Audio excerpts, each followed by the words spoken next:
Hello, how y'all doing? Y'all good? Okay. Yeah, I told you, when I see my daddy, it's something serious. When I see my daddy on the scene, and it's dealing with water, it's something and it's dealing with fish, it's something serious out here for real. For real, for real. So, I was doing these videos, I was just posting for y'all publicly. And then boom, it's so much stuff that been happening since I seen my daddy. I told you water means trouble. So when I see water, I'm like, ooh, I'm already knowing. Like I said in my other video, God wouldn't be God if he didn't warn you. God would not be God if he did not warn you. He don't love you. God is love. God don't love you. Like, it's no love there if you see danger or you see trouble or you see something going on and you don't warn your peoples and you don't warn your children. So, it's like a glare from the sun. So, I'm just saying, hey, y'all good. During this time, as of right now, God want me to kind of pull back on everything. Like, God just put on me to say something like today. He told me to say something, so I'm saying something. But overall, he like, just move, do what you do in silence. Like, everybody ain't gonna know everything you got going on. And it ain't for everybody to know. So, I got that going on too. So, I'm just mild talking. Holy Spirit, God, Jesus, wherever this conversation go, there we going with it. So, I've been seeing my daddy, and yeah, I've been seeing him. And so, a lot of stuff transpired since I seen my daddy. A lot of stuff been transpiring since I seen him. So, I'm just in Ecclesiastes, and I'm in chapter 1, and I'm starting at verse 18. I'm starting in verse 18, Ecclesiastes. It say, for in much wisdom is much grief, and he who increases knowledge also increases sorrow. I said also because it popped up like that, but I'm going to read it the way the Bible reads. Got it? I told you when I read my eyes, it take words. I can look at something from somewhere else and it just throw it in the sentence. I'm like, how you even do that? You ain't even part of the sentence. Where you even come from? Okay, let me read this again. Because my mind took a word and threw it in this verse. And I'm like, how? Slow down. Talk to my mind. You moving too fast. Okay. It's like, for in much wisdom is much grief. And he who increases knowledge increases sorrow. So, with wisdom comes grief. With knowledge comes sorrow. So, just know that. So, with me and what I deal with, and I told you I'm assigned to do warnings, and God, he gives me all this spiritual wisdom, all this spiritual knowledge. It's a lot that come with it. Grief and sorrow come with it. It's attached to it. It's no way you're going to have all this wisdom and knowledge and don't have grief and sorrow to counteract and balance it. It's no way possible. So with me having, and everybody want what you got, but people can't walk one step in your shoes though. So with people wanting, I want that kind of wisdom. I want the spiritual hidden truth. I want God to show me all this. Do you know what all come with it? Grief and sorrow come with what I'm carrying. Grief and sorrow come with it. So, a while back, God took my daughter. He gave me 3 riddles attached to this. Him taking my daughter, he gave me 3 riddles. I only speak to y'all about one, but he gave me three things that was the direct effect of this. God said, I'm taking your daughter. God said, in order to experience death, you got to deal with death. And that's how he said, kind of like that, you got to deal with death. He said, in order to experience death, you got to deal with death. This is what he told me. This is God, the Almighty, all knowledge, all powerful, all wisdom.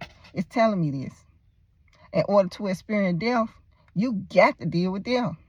So, I think spiritually, my calling do surround death to a degree because of what he told me directly and how he told me this. And then I had to experience the death of a firstborn. Well, I had to experience the death firsthand, I say. The death firsthand, the death of my daughter. I had to experience that firsthand to be what God wanted me to be spiritually in this whole process. But with him saying in order to experience death, you got to deal with death. And so I had to deal with the death of a child in this process for what God wanted to release to me, dealing and surrounding myself with death. That's why I be like, I really feel like that's my specialty right there. So when it comes to death, me and the angel of death are very familiar with each other.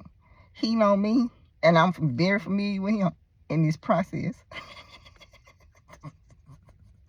So, along with all of this, God took me to death in the beginning stages of how death actually starts, and how it starts in the spirit, and how it actually trickle down into the physical, into this realm over here. But it starts in the spirit. I saw the beginning of death.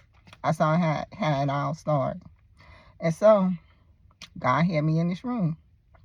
And when the beginning of death starts, when your name is called, this is the beginning of death. I was in the room when this angel was calling out these names. Yes, do I need to go into? I ain't going into the story because you might not seen the other video, so I speak it in this video. So God took me into this room. I'm sitting here. You cannot be in the physical body, like you cannot be in this room with this angel. Angel death. I tied to many different angels. Like I wouldn't say it's one specific angel when you're dealing with angel death, because God, he had angels that do certain stuff. You got angels that read the book of life. You got the angel that do this. You got the angel that do, like, you have angels that do specific functions. But when you're dealing with death, it's a whole process. So it's not just one angel. It's a group of angels that's assigned that deals with death, so to speak. So when I say angel death, it's more than one angel that come together to perform the functions to make death find the work and manifest itself. So I'm in the room with this angel death, and he's calling out names. It's a big book, just like it's a book of life. And if your name is called in the book of life, it's a book for death. It's a huge book, and this book is the book of death. And when this angel opens up this book and calls out your name, this is the beginning of death for you. This is when death starts, when this angel that's in this room calls out your name at this big book. I sat there and I watched this angel as he was calling out these names. I did not know these names, but I'm sitting here and I'm watching this angel call out these names. Every time the angel called out a name, the room would shake like an earthquake, and his voice was so powerful, it sounded like thunder. Like as he talked, every word that came out of his mouth just sounded like thunder. So if you can imagine, like, everything, like the thunder, like to the 10th power, beyond earth, the level of this earthquake or this shaking, and the level of this thunder beyond the elements of earth. But every time the angel called out a name, the room shook, and his voice was like thunder. That's what was going on in this room. So I could barely stand up. So as he calling out names, I'm falling over because it's so powerful. So as he calling out these names, it's so powerful. The shaking and him talking, it just causes me to shake. Like it's no way you can stand in this room and not shake when this angel is calling out these names. So this angel calling out 3 names. So I'm like, okay.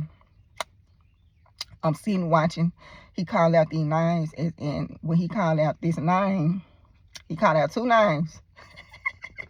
And when he called out the 3rd name, the level went, it was just way more. It was just way more like intense than the other 2 names when he called out this 3rd name. So then God pulled me at that realm. God pulled me away from it at that point. So when I woke up, I knew that I did not know these people. So me being Inspector Gadget, me being Scooby-Doo, where are you? I got to figure out who these people is, because I don't got a clue. So I'm going around asking people, do you know this person? And these are the names that I heard when I was in this realm with the angel death. And like I said, it's more than one angel that represent the angel death. So One angel specifically call out names. It's a sign. All it do is call out names. That's all it's assigned to do. In eternity, it just sit there and it calls out names. It never stop calling out names. That's its job. That's the function of this angel, to sit there eternally and go through and call out names. This is all it does. And when he calls out your name, the beginning of death has started for you. It never not call names. Like, it's going to always continue to call out names. Like, this book is just calling out names all day, every day, eternally, in eternity. This is what it's designed. This is what God created it to do. So, when God pulled me out this vision, I'm Scooby-Doo right now. I'm like, I got to figure out who these people is. So, I'm going around asking, do you know this person? Do you know this person? And people like, no, I don't know that person. I don't know that person. So then I bump to this one person. I'm like, do you know this person? The person said, yeah, I know that person.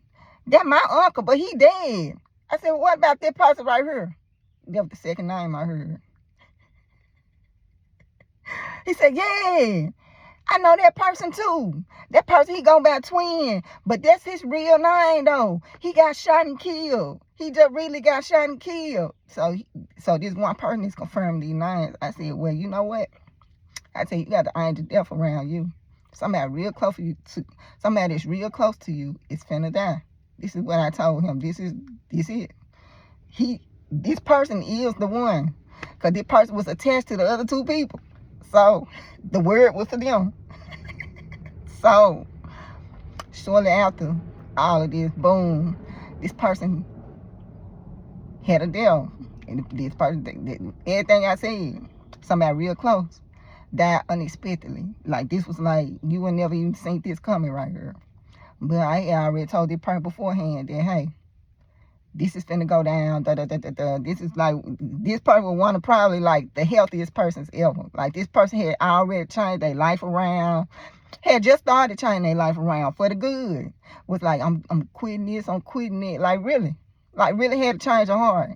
Really was like trying to walk the walk. But his name had already been called in that book.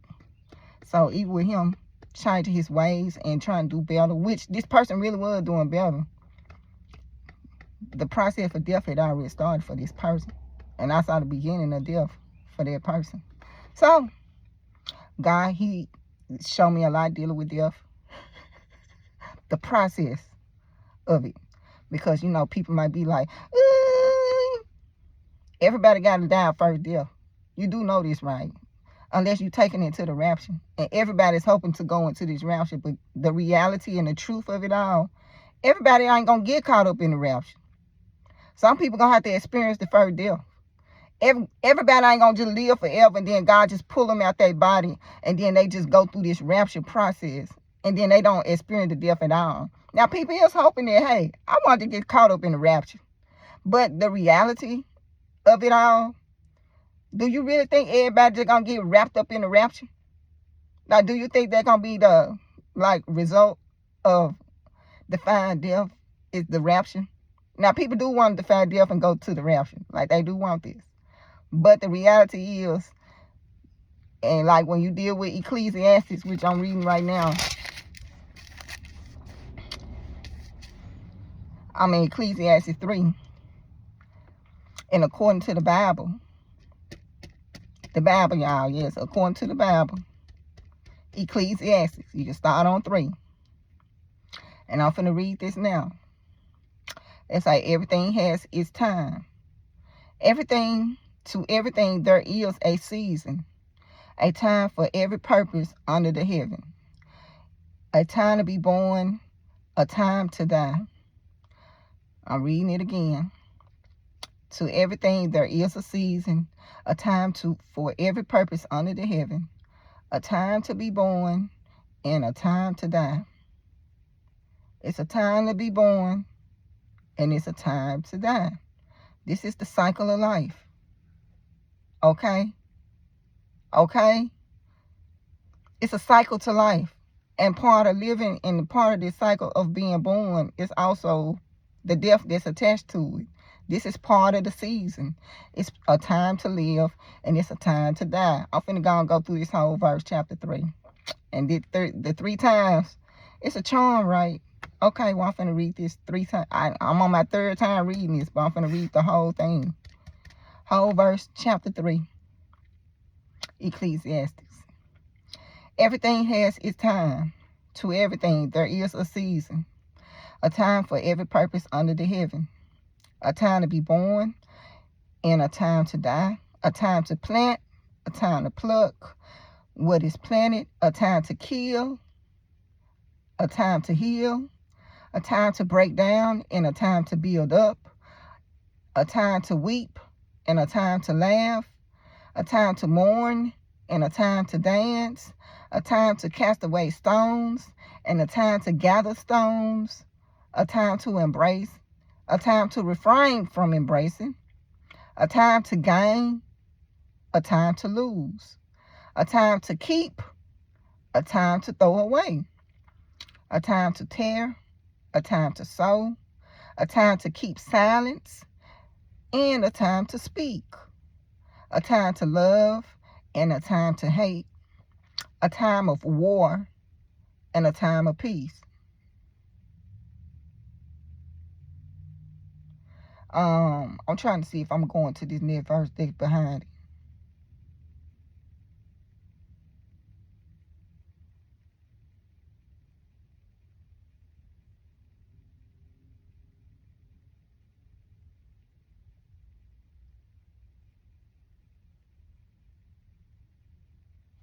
I'll read this too.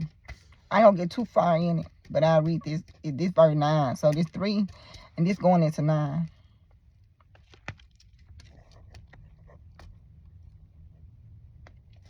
It's saying, what profit has the workers from that in which he labors?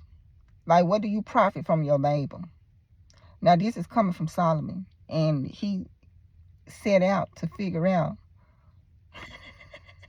the truth. He set out for the truth out here. Like, he wanted to know the truth. So he did his own research in this process. So they say Solomon was one of the wisest.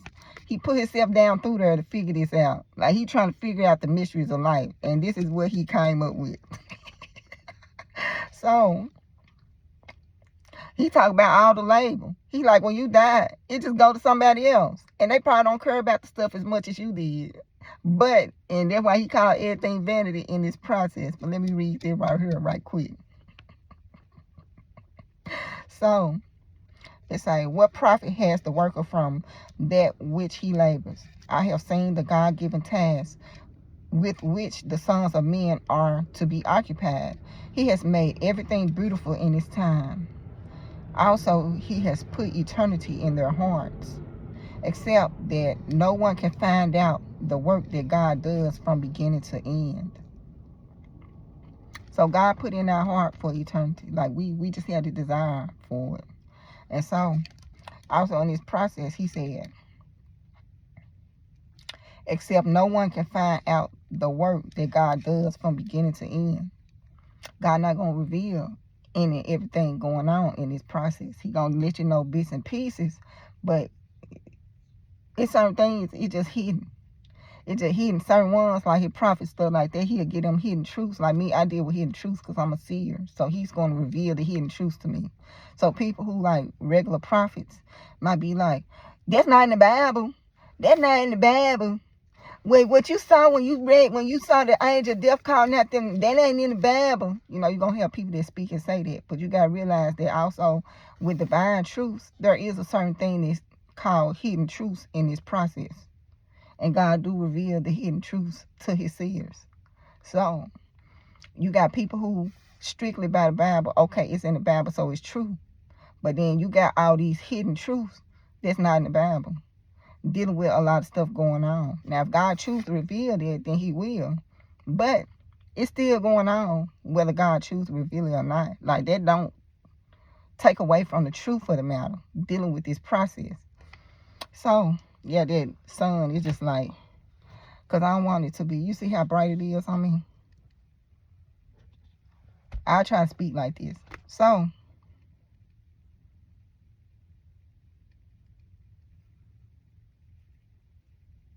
I'm scamming through now to see if this something I can like mention in this.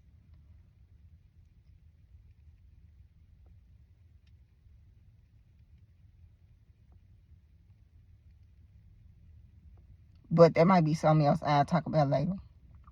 So, I'm going to read this again. I'm going back to Ecclesiastes 1, verse 18. For in much wisdom is much grief, and he who increases knowledge increases sorrow. So that just will come with it.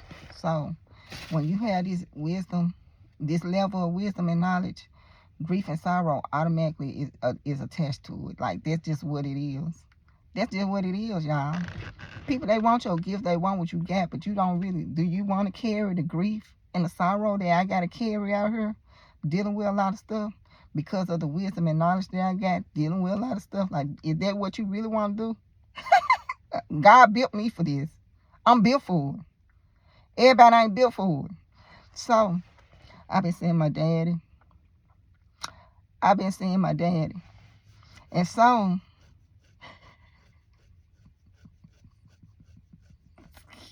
he's something serious. I'm going to say that much. And you see, my dad on the scene, it's something serious out here. For real. So, I've been seeing my daddy.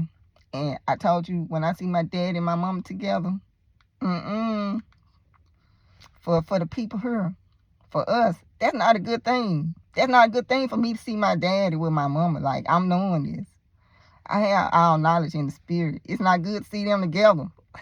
So I'm looking like, why is you together?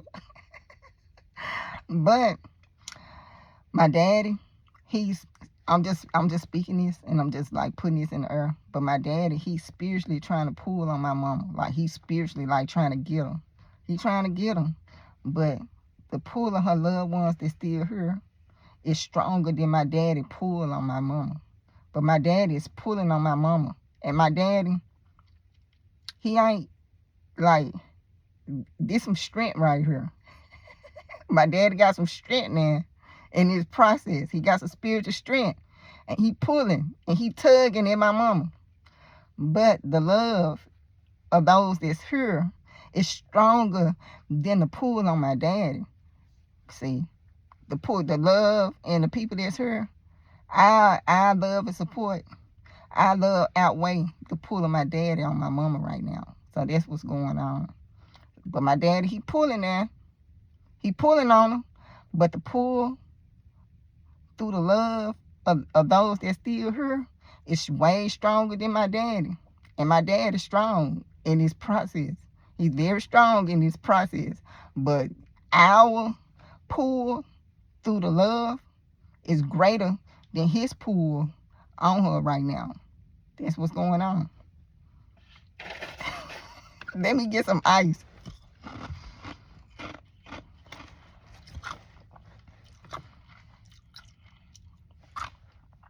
So, when I seen him, he kind of pulled on him. But our pull was greater.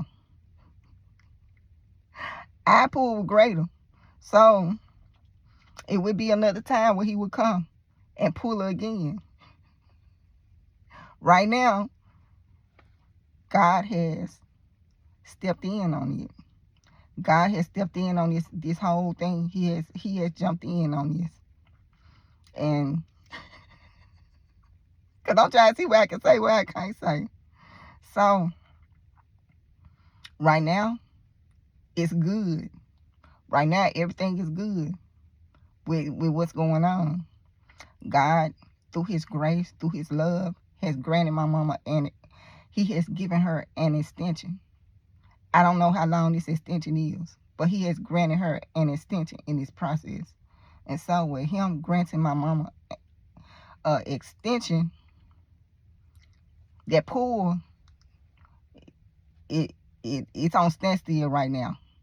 It's on standstill. So now, God has placed his judgment in this situation, and he has decided to give an extension on everything that's going on. So yeah. So yeah. So yeah, it's a lot. I'm like,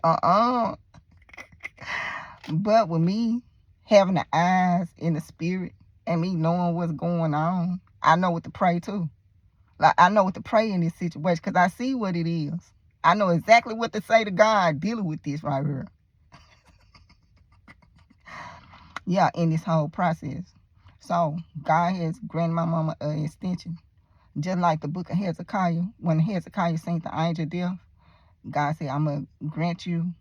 And he gave him like maybe 15 more years to live. After the angel death was sent out, he said, I'm going to give you an extension. I'm going to read that right now because God tell me to read it. So I'm reading 2 Kings verse 20. 2 Kings verse 20. Hezekiah's life is extended. That what the title is. So I'm going to read this real quick. It say, in those days, Hezekiah was sick and near death. And Isaiah the prophet, the son of Amos, went to him and said to him, thus saith the Lord, set your house in order, for you shall die and not live. Then he turned his face toward the wall and prayed to the Lord, saying, remember now, O Lord, I pray, how I have walked with you in truth and with a loyal heart, and have done what was good in your sight. And Hezekiah wept bitterly. And it happened before Isaiah had gone out into the middle court that the word of the Lord came to him, saying, return and tell Hezekiah, the leader of my people, thus saith the Lord, the God of David your father, I have heard your prayer, and I have seen your tears. Surely I will heal you. On the third day you shall go up to the house of the Lord, and I will add to your days 15 years. I will deliver you in this city from the hand of the king of Assyria, and I will defend this city for my own sake and for the sake of my servant David. Okay, then Isaiah said, take a lump of figs. So they took it and laid it on the boil, and he recovered. So, so basically Isaiah the prophet had went to Hezekiah the king to let him know that to get his house in order because he finna die. He said that he was finna die. And this right here, it shows you that prayer do have the ability to change situations. Certain things that God put in order is locked. A prayer nowhere on this earth can get you out of your situation when it's locked. But certain situations, it's not a variable, and prayer can actually change those type situations. So prayer, certain things that God say got to happen, it got to happen. Your prayer is nothing you can say to God to get him to have a change of heart in those type situations. Those are not always the type of situations that we are dealing with. Some situations we dealing with are variables. And so that means that your prayer can't change God's heart in that moment. Prayer don't work for everything now. Certain things it's locked, but certain things it's a variable. Y'all get it? Okay, so when Isaiah the prophet came to let him know you would die and not live, God had already sent the final answer down that he was supposed to die. So then at that point, Hezekiah, he went and cried and prayed to God in this process. So as soon as he heard he finna die, he go to God. Not only do he pray to God, but he cry and weep bitterly to God and just reminded God of all the good that he been doing. He like, God, I've been doing this, I've been doing that. Like he just like throwing in the earth like, God, I've been a good servant. What is you saying right now?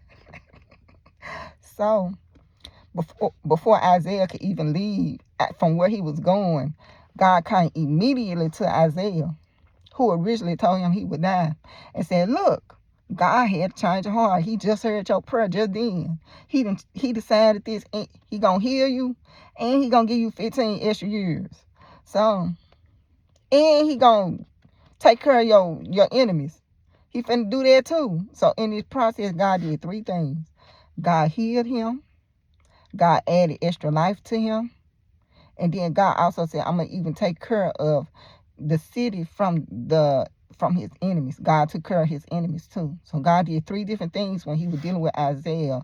Just by Isaiah praying out to God, God had to change of heart because Hezekiah's situation was not set in stone. It was a variable in this equation. And so because he prayed and cried out to God, God gave him an extension on his life. God healed him, and God delivered him from the enemies. He did 3 things in this process. He decided to do 3 things. Now, he only cried out for one thing. He probably said, God, just let me live. God said, well, not only am I going to let you live, I'm finna heal you of what you got going on. I'm going to heal you. I'm going to extend your life. And I'm even going to spare you from your enemies.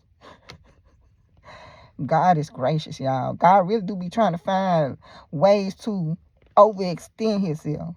And right here, God really was looking at this as, I'm finna overextend myself just because he a good God.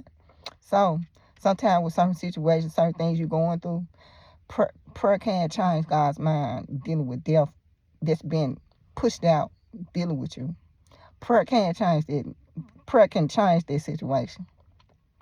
Prayer can change the situation. So. Let me close this book up. So with Hezekiah, like sometimes God do say you will live, you will die and not live. And then you can go to God and pray, and God said, well, okay, I extend your life. That can be the case. God can have a change of heart through your prayer. So that ain't for everybody. But in certain situations, yeah, you pray, you ask God to extend your life, he'll give you extension on your life in this process. So, let me say I'm tickled, God. So, God, I just spoke on Hezekiah, and I just let everybody know that prayer do change certain situations. Even though you may have sent out the angel of death dealing with certain people going on through your prayer, you know, God will have a change of heart in that situation. Like I said, me and the angel of death is very familiar with each other. We're very familiar with each other. So, I cross paths with the angel of death many times, dealing with different people. And like I said, I know what it is. And so when you're dealing with angels listen to God. Angels listen directly to God. They listen to the orders of their Father God. This is what angels do, including the angel of death. And so and this is just my knowledge and through my experience of what I've been through. And like I said, I didn't see death on my dog. I didn't pray, God heal my dog. I done went to the doctor, got word, even my snake was dead. I went to God like, not my butterball, and God healed my snake. I see death on people, and I be, oh, God, what going on? And God have a change of heart dealing with the death I see on people. I see my daddy pulling on my mama like, and I have to go to God, and he will have a change of heart dealing with the situation. So in this process, and from my own personal experience of what I'm learning from what God is teaching me, because when he took my daughter, he said in order to experience death, you got to deal with death. One thing I do know is the order and the chain of commands in the spiritual when you're dealing with God. And one thing I do know is angels respond to God and do the orders of God and God alone. The angels listen to God. So when the angel of death is sent out, and I know it's sent out, I have to go directly to God with my prayers, with my requests, and God will remove that angel of death. The angel of death only listen to God himself. So I have to go directly to God himself when dealing with the angel of death. I can't go back and forth with the angel of death. I have to go to God dealing with the angel of death, because the angel of death is doing the orders of God. Do that make sense? So when I see the angel of death, I know this is something I gotta get in the presence of God directly. Because God deal with the angels. They do the works of God. They're doing the directive that God get them to do. So when it comes to the angel of death, this is something that I go straight to the head with. Straight to God with it. I don't go through nobody but God, because I'm like, God, he's the one that assigned the angels. They're going to listen to him. They're doing what he tell them to do. So if you dealing with death, I go directly to God with it. And then God, he will at that point instruct and talk to the angels dealing with that situation. And I ain't had to do that a lot of times. I had to do that a lot of times. I'm like, I told me and the angel of death very familiar with each other. And when I see the angel of death, I'm like, I know exactly who I need to talk to right now, because I see you. So I know exactly who can Who got to be in this situation? God himself. When I see the angel of death, God himself. Now this might be different dealing with different circumstances. Now, and I'm talking about when I see the angel of death. When I see the angel of death, I'm like, because it's an angel, it's listed direct to God, so I go direct to God with what I need. That's not with everything going on in every situation, y'all. So when I see the angel of death, and I do have the spiritual eyes to see into the spirit, I'm reaching out to God right then, like it's a bird right there. I'm in direct contact with God when I see the angel of death, cause God is the only one that can say, okay, like he did with Hezekiah, and say, look, I'm extending your life. God the only one that make that kind of call. So I go directly to God when I see the angel of death. And the angel of death is very familiar with me. Very familiar with me. And I am familiar with the angel of death. I'm like, let me go to God right now. God sent you out? Oh, no, well, hold up. Before you do what you do, let me go. I need to go talk to God right now. For real. So, I'm finna let y'all go on this day. God, you know, he's graceful. He had decided to extend my mama's life. How long? I do not know. I do not know, because he's not going to give me a number. Well, he did give Hezekiah a number, say 15. So, we'll see. But God, God is showing my mama grace right now. He's showing my mama grace, showing the loved ones that's here grace for allowing her to still stay here, to be with us. But my daddy, he pulling on it, though. He tugging and pulling right now. But I think our love supersedes the strength and his pull on them. I feel like that. I feel like our pull on our mama is way greater than his pull on my mama. Now, will it always be like that?